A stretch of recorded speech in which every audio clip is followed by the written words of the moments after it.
Hello， 大家好，我是议员。今天这个影片是说1093加2377对抗2489加 G5 KVK 的全过程。那首先在关卡4的时候呢，其实2489对抗2377可以说是实力比较强大的，所以你们可以看到在这个区域是由2489拿下。至于在下面这边呢，由于1093他们本身就是先锋王国，再加上他们的人数也不少，所以当时候他们是直接把 G5 阵营挤成一个小角落。G5 阵营也是在这个时候跟对方玩消耗，不过最终还是不敌1093，最后选择了撤退。接着来到了温泉的时候， G5 阵营的人数是碾压1093了，有短暂的占领了温泉，不过最终还是由1093拿下。至于2489那一方对抗2377，但是2377的人数会比较多一点，所以在一开始的时候也是由2377给拿下，但在最后的45分钟被2489反推，由2489拿下。这一关卡期的时候，双方是有发生战斗，但是并没有太大的差别，只是在皇庭开放之前，1093他们由下面搬到了上面，想要选择在皇庭的时候跟2489进行对抗。接着我们来到了皇庭，也是最重要的战斗。在皇庭刚开放的时候，各位可以看到双方的旗帜是各取一半的，紫色是1093，橙色是2377，蓝色是 G5， 红色是2489。如果以领土来判断的话，其实在这个时候2489的领土是最少的，相信一方面也是因为人数比较少的关系，所以他们建旗帜的速度会比较慢。另外再包括盟友，他们也是拿下了2489内部的区域，从这里开始建旗帜出去，所以才会看到2489的旗帜会偏比较少一点。接着来到了第二天的下午，我们可以看到旗帜有些微的变化，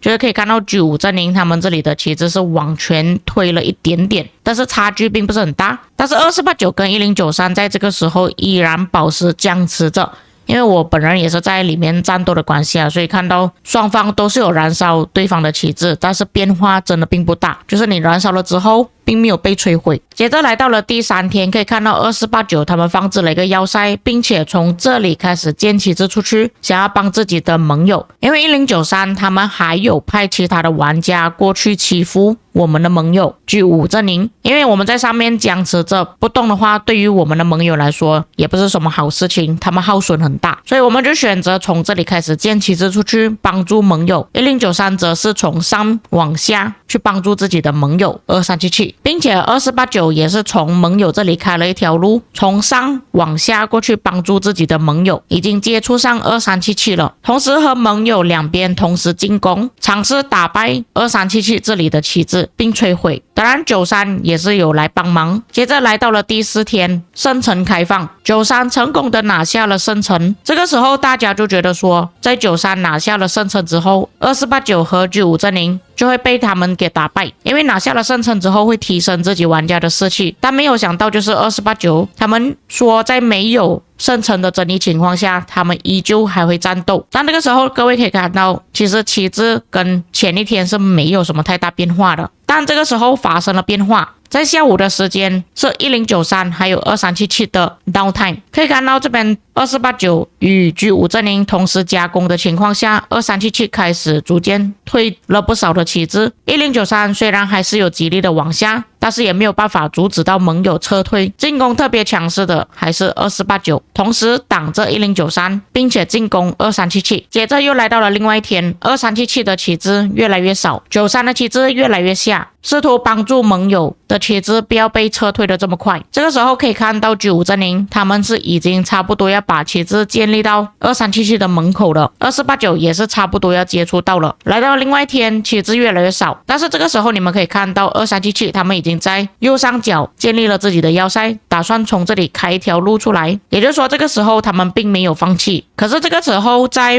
2489的内部，指挥已经开始叫玩家清除自己的战力了，因为大家都以为 KVK 即将要胜利，所以要求战力有超过1亿以上的玩家开始围殴旗帜，或者是加入集结。到了29号比较晚的时候，2377在右下角的领土是几乎已经被推得差不多了，就连他们的关卡都已经被居无阵营给拿下。但是他们在右上角的旗帜已经建立了出来，同时间2489也是在进攻1093的旗帜，但是他们防守非常坚挺，完全没有办法推动，所以2489他们选择了另外一个做法，就是走下面的路，跟盟友进行双集结，一起推掉1093的旗帜。从这个时候就犯了一个错误，其实他们应该要强攻上路，尽快的把1093给去除掉，砍掉他们的旗帜。虽然在下面同时双集结进攻这个方法也是可行的，但是速度会非常缓慢。然而到了30号的时候，情况来的反转，可以看到2377似乎是被打了鸡血一样，极力的往外推，可以比较起前一天跟接下来下一天的情况，差距是很大的。他们从原本这个位置往外推到来了原本自己关卡坝的位置，就连2489的旗帜也是被1093给推掉了。但是2489在上路的旗帜依旧是没有变化，他们没有办法拿下1093的旗帜，并且旗帜并没有减少很多。来到了31号，也就是圣城第二次开放的时候，2489明显感受到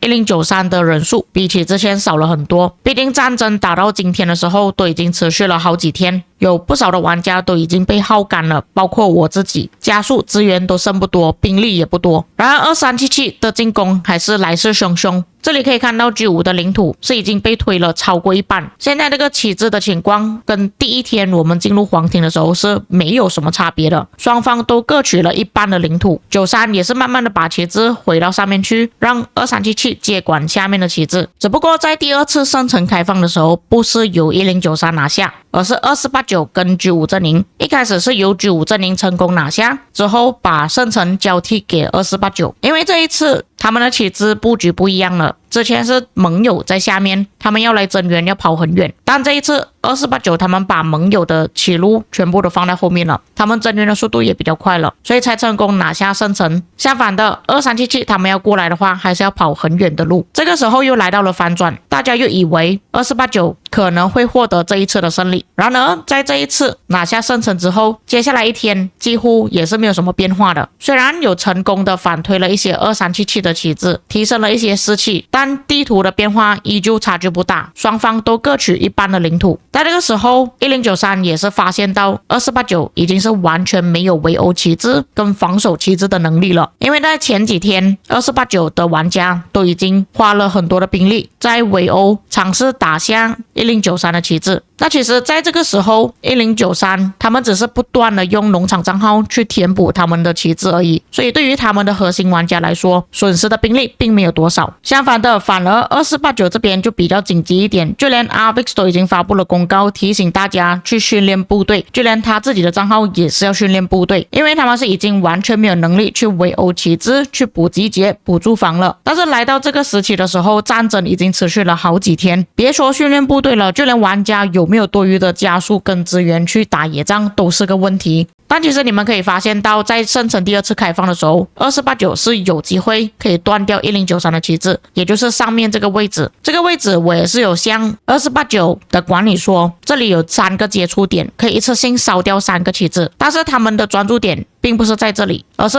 还是往下去打1093的旗帜。他们给的理由是上面拆不掉，再加上这个时期是有旗帜护盾还有箭塔的功能，变得我们推进旗帜会越来越困难，并且我们的集结没有人加入，农场账号也是被清了不少，也没有多少玩家敢去围殴旗帜了，担心之后又有反转，自己就完全派不出部队，所以才会回到黄庭最初的起点。其实有很多次2489都是可以断1093的旗帜的，但都是错过了这些机会。接着来到了最后第2天，也就是黄庭开放了之后的8天，尽管2489已经是成功拿下了圣城，但已经无力去防守自己的旗帜。1093和2377似乎是被打了鸡血一样，他们全程在线，玩家人数并没有减少多少，一一直极力的把2489还有 G5 阵营完全推掉。优先被完全推掉的就是我们的盟友，可以看到他们旗帜从中间一半变成了这么少。2489的旗帜也是从中间推到了后面去。当大家看到这样子的情形的时候，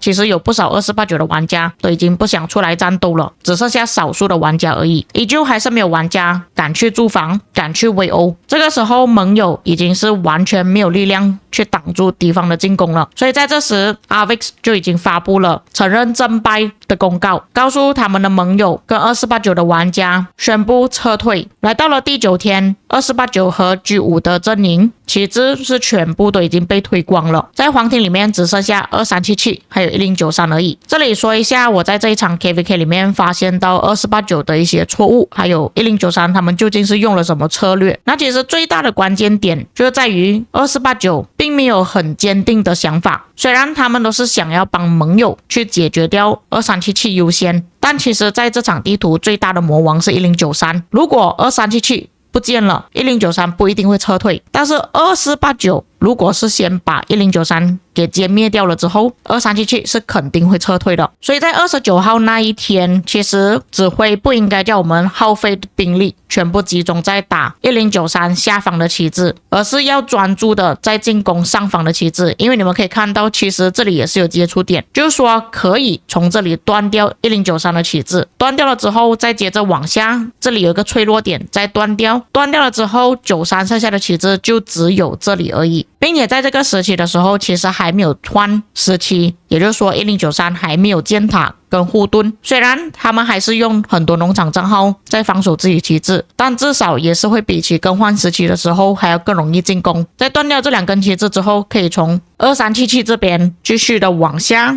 突破，断掉这里的旗帜，接着再从这里断掉1093的旗帜。其实这个方法会更好，或者2489他们应该用另外一个方法，就是先包围圣城。因为在之前的影片我跟大家讲过，其实圣城右手边的领土会比较大，如果先包围圣城，拿下右手边的领土，至少我们的玩家有更加多的前程位置，战斗起来也比较方便一点。然而他们还是选择了优先把2377推掉，攻打下方的旗帜，所以这个是第一个错误点。因为2489的指挥没有意识到1093其实他们在下一盘大棋。1093一直都是用自己的农场账号在不断的补兵，主账号根本是没有耗费多少的兵力，让2489还有G5阵营认为说他们要撤退了。所以在这一场 KVK， 其实2489犯最大的错误就是觉得说敌人已经选择要离开了，提早先把自己的兵力全部给耗损掉，才会导致后期我们进攻无力。第二个问题，就算我们后期没有兵力了之后，那其实我们的指挥应该要更加坚定一点，就是要求我们的玩家全力进攻一个地方就好了，不应该让我们的玩家同时进攻上方跟下方。